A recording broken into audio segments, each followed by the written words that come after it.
11 TKJ are going to do outing class here at Badung Beach, and we are going to ask some few foreigners about their opinion about Bali. Okay, today we're gonna interview. Sorry, what's your name? Theo.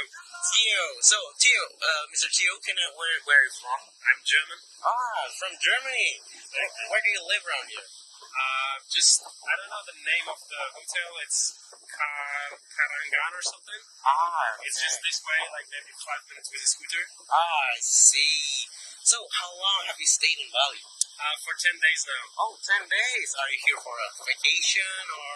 I'm a traveling yoga teacher. Oh, really? And I'm just staying here for like 2 months or something, and then I will move on.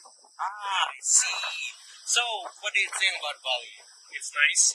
Canggu is a little bit too busy for my own taste. Yeah, I can see it. Lots of traffic, but Bali itself is a beautiful, beautiful island, and I like the vibe, yeah. Thank you for your time. Okay guys, that's all for today. Thank you for watching and goodbye. Dadah.